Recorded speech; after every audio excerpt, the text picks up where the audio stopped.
Everyone, welcome to my channel Savitri Sunita blogs. ಇವತ್ತು ನಾನು ಯಾವ ಒಂದು ರೀಸನ್ಗೆ ವಿಡಿಯೋ ಮಾಡತ್ತೀನಿ ಅಂತ ಅಂದರೆ, ಕೆಲವೊಂದು ಕಮೆಂಟ್ಸ್ ಬಂದಿದ್ದು ನನಗೆ. ಸೊ ಕಮೆಂಟ್ಸಲ್ಲಿ ಕೆಲವೊಬ್ಬರು ಕ್ವಶನ್ ಕೇಳಿದ್ದೀರಾ. ಸೊ ಆ ಒಂದು ಕ್ವಶನ್ಸ್ಗೆ ನಾನು ಇವತ್ತು ಆನ್ಸರ್ ಮಾಡಬೇಕು ಅಂತ ಹೇಳಿ ಅಂದ್ಕೊಂಡಿದ್ದೀನಿ. ಸೊ ಅಷ್ಟೊಂದೇನು ಜಾಸ್ತಿ ಕ್ವಶನ್ಸ್ ಬಂದಿಲ್ಲ, ಕೆಲವೊಂದು ಕ್ವಶನ್ಸ್ ಬಂದಿದ್ದು. ಸೊ ಆ ಎಲ್ಲ ಕ್ವಶನ್ಸ್ಗೆ ನಾನು ಆನ್ಸರ್ ಮಾಡಬೇಕು ಅಂತ ಅಂದ್ಕೊಂಡಿದ್ದೀನಿ. ಆ್ಯಂಡ್ ಅದ್ರ ಜೊತೆಗೆ ಕೆಲವೊಂದು ಜನ ಕೇಳಿದ್ದೀರಿ, ಕೆಲವೊಂದು ಜನ ಅಂದರೆ ಸಾಕಷ್ಟು ಜನನೇ ಕೇಳಿದ್ದೀರಿ, ಇನ್ನೊಂದ್ಸಲ ನಿಮ್ಮ ಇಂಟ್ರೊಡಕ್ಷನ್ ಮಾಡಿರಿ ಅಂತ ಹೇಳಿ. ಆ್ಯಕ್ಚುಲಿ ನಾನು ಯೂಟ್ಯೂಬ್ ಚಾನಲ್ ಸ್ಟಾರ್ಟ್ ಮಾಡಿ 3 ವರ್ಷ ಆಯಿತು.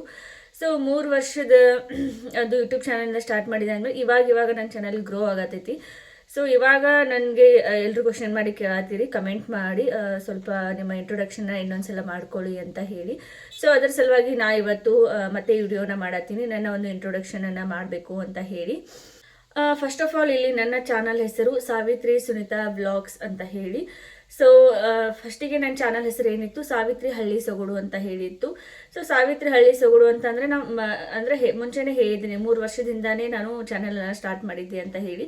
ಸೊ ಅವಾಗ ನಮ್ಮ ಅಮ್ಮನ ಹೆಸರಿಂದ ನಾನು ಚಾನಲನ್ನು ಸ್ಟಾರ್ಟ್ ಮಾಡಿದ್ದೆ. ಅಂದರೆ ನಮ್ಮಮ್ಮ ಮನೆಯಲ್ಲಿ ಯಾವ ಥರ ಮಾಡ್ತಾರೆ, ಆಮೇಲೆ ಹಳ್ಳಿ ಸೊಗಡಲ್ಲಿ ಯಾವ ಥರ ಇರುತ್ತೆ ಅಂತ ಹೇಳಿ.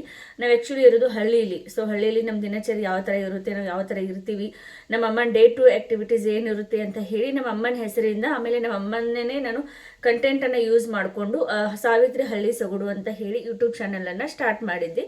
ಬಟ್ ಇವಾಗ ಚಾನಲ್ ಗ್ರೋ ಆದಮೇಲೆ ನಾನು ನನ್ನ ಚಾನಲ್ ಹೆಸರನ್ನು ಚೇಂಜ್ ಮಾಡಿಕೊಂಡೆ, ಸಾವಿತ್ರಿ ಸುನಿತಾ ವ್ಲಾಗ್ಸ್ ಅಂತ ಹೇಳಿ. ಯಾಕಂತಂದರೆ ನಾನು ನನ್ನ ಒಂದು ವ್ಲಾಗನ್ನು ಹಾಕಬೇಕು ಅಂತ ಹೇಳಿ ಅಂದ್ಕೊಂಡೆ. ಅದಾದಮೇಲೆ ಸೊ ನನ್ನ ವ್ಲಾಗ್ ಅಂತಂದರೆ ಎಲ್ಲರಿಗೂ ಗೊತ್ತಾಗಬೇಕಲ್ಲ. ಸೊ ಸುನಿತಾ ವ್ಲಾಗ್ಸ್ ಅಂತ ಹೇಳಿ ಚೇಂಜ್ ಮಾಡಿದೆ. ಫಸ್ಟಿಗೆ ನಮ್ಮ ಅಮ್ಮನ ಹೆಸರು ಚೇಂಜ್ ಮಾಡೋದಕ್ಕೆ ನನಗೆ ಇಷ್ಟ ಇರಲಿಲ್ಲ, ಬಿಕಾಸ್ ನಮ್ಮಮ್ಮ ನನಗೆ ಒಂಥರ ಲಕ್ಕಿ ಚಾಂಪ್ ಇದ್ದಂಗೆ. ಸೊ ಹೀಗಾಗಿ ನಮ್ಮ ಅಮ್ಮನ ಹೆಸರು ಚೇಂಜ್ ಮಾಡೋಕೆ ನನಗೆ ಇಷ್ಟ ಇರಲಿಲ್ಲ. ಸೊ ಹಾಗೆ ಕಂಟಿನ್ಯೂ ಆಗಿ ಸಾವಿತ್ರಿ ಸುನಿತಾ ವ್ಲಾಗ್ಸ್ ಅಂತ ಹೇಳಿ ಚಾನಲನ್ನು ಸ್ಟಾರ್ಟ್ ಮಾಡಿದೆ. ಸೊ ಇದು ನನ್ನ ಚಾನಲ್ ಬಗ್ಗೆ ಒಂದು ಬ್ರೀಫ್ ಅಲ್ಲ, ಒಂದು ಶಾರ್ಟಾಗಿ ಇನ್ಫಾರ್ಮೇಷನನ್ನು ಸಿಕ್ತು ಅಂತ ಹೇಳಿ ಅಂದ್ಕೊಂಡಿನಿ.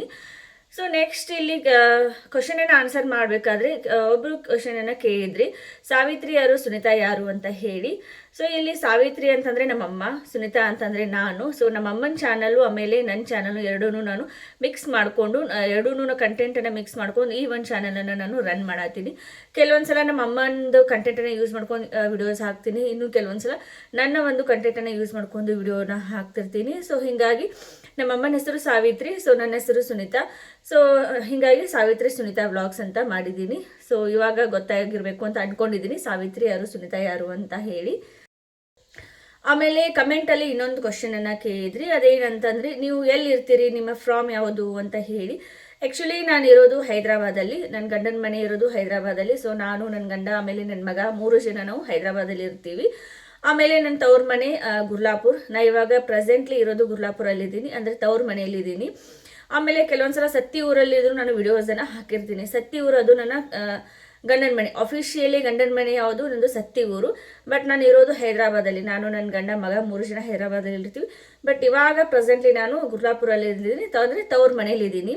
ಆ್ಯಂಡ್ ನಾನು ತವ್ರ ಮನೆಗೆ ಬಂದು ಇವಾಗ ಒಂದು 4-5 ತಿಂಗಳಾಯಿತು. ಸೊ ಇನ್ನೂ ಯಾಕೆ ತವ್ರ ಮನೇಲಿ ಇದ್ದೀನಿ ಅಂತ ಹೇಳಿ ಕೆಲವೊಂದು ಜನ ಕಮೆಂಟ್ ಹಾಕಿದ್ದೀರಿ.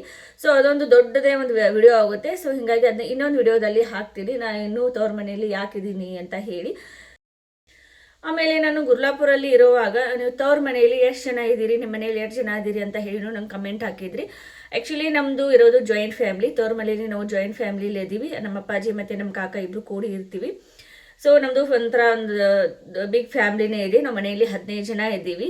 ಆಮೇಲೆ ನಮ್ಮ ಫ್ಯಾಮ್ಲಿದು ಒಂದು ದಿನ ಇಂಟ್ರೊಡಕ್ಷನ್ ಮಾಡ್ತೀನಿ. ಅಂದರೆ ಎಲ್ಲ ಫ್ಯಾಮ್ಲಿ ಗೆದರ್ ಆಗೋದು ಯಾವಾಗ ಅಂತಂದರೆ ಏನಾದ್ರು ಫಂಕ್ಷನ್ ಇದ್ದಾಗ, ಹಬ್ಬ ಇದ್ದಾಗ ಅಷ್ಟೇ ಎಲ್ಲರೂ ಕೂಡ್ತೀವಿ. ಅಂದರೆ ಎಲ್ಲರೂ ಒಂದೊಂದು ಕಡೆ ಇದ್ದಾರೆ. ನಮ್ಮ ತಮ್ಮಂದಿರಿಬ್ರು ಬೇರೆ ಕಡೆ ಜಾಬ್ ಮಾಡ್ತಾರೆ. ಆಮೇಲೆ ಮತ್ತಿಬ್ಬರು ತಮ್ಮಂದಿರು ಅವ್ರು ಇಲ್ಲೇ ಜಾಬ್ ಮಾಡ್ತಾರೆ, ಬಟ್ ಜಾಸ್ತಿ ಮನೆಯಲ್ಲಿ ಇರಲ್ಲ. ಆಮೇಲೆ ನಮ್ಮ ಅಕ್ಕಂದಿರೋದು ಬೇರೆ ಕಡೆ ಮದುವೆ ಆಗಿದೆ, ಅವ್ರು 3 ಜನ ಬೇರೆ ಕಡೆ ಇರ್ತಾರೆ. ಒಬ್ಬರು ತಂಗಿ ಮನೆಯಲ್ಲೇ ಇದ್ದಾಳೆ. ಬಟ್ ಎಲ್ಲರೂ ಇವಾಗ ಕೂಡಿರ್ತೀವಲ್ಲ, ಸೊ ಅವಾಗ ಎಲ್ಲರದೂ ಇಂಟ್ರೊಡಕ್ಷನ್ ಮಾಡಿ ಅದೊಂದು ವಿಡಿಯೋನ ಮಾಡ್ತೀನಿ. ಸೊ ಇದೆ ನಂದು ಜಾಯಿಂಟ್ ಫ್ಯಾಮಿಲಿ ಇದೆ ತವ್ರ ಮನೆಯಲ್ಲಿ, ನಾವು ಜಾಸ್ತಿ ಜನ ಇದ್ದೀವಿ ಮನೆಯಲ್ಲಿ, ಇಷ್ಟೇ. ಆಮೇಲೆ ನಾವು ಅಕ್ಕಂಗಿಯರು 5 ಜನ ಇದ್ದೀವಿ. ಸೊ 3 ಜನ ಅಕ್ಕಂಗಿರೋದು ಮದುವೆ ಆಗಿದೆ, ಅವರು ಬೇರೆ ಗಂಡನ ಮನೆಯಲ್ಲೇ ಇರ್ತಾರೆ. ಬಟ್ ನಾನು ಇಲ್ಲೇ ತವ್ರ ಮನೆಯಲ್ಲಿ ಇದ್ದೀನಿ ಸದ್ಯದಲ್ಲಿ. ಆಮೇಲೆ ಒಬ್ಬ ತಂಗಿ ಮನೆಯಲ್ಲಿ ಇರ್ತಾಳೆ. ಸೊ ಇಷ್ಟೇ ಇಂಟ್ರೊಡಕ್ಷನು. ಎಲ್ಲರೂ ಯಾವಾಗ ಕೂಡ್ತೀವಲ್ಲ, ಸೊ ಅವಾಗ ಎಲ್ಲರದೂ ಒಂದು ಇಂಟ್ರೊಡಕ್ಷನ್ ಮಾಡಿ ವಿಡಿಯೋನ ಅಪ್ಲೋಡ್ ಮಾಡ್ತೀನಿ. ಆಮೇಲೆ ಇನ್ನೊಂದು ಕ್ವಶನ್ ಕೇಳಿದ್ರಿ, ನಮ್ಮದು ಹೋಮ್ ಟೂರ್ ಮಾಡಿ ಅಂತ ಹೇಳಿ, ಅಂದರೆ ನನ್ನ ತವ್ರ ಮನೆಯದು ಹೋಮ್ ಟೂರ್ ಮಾಡಿ ಅಂತ ಹೇಳಿದ್ರಿ.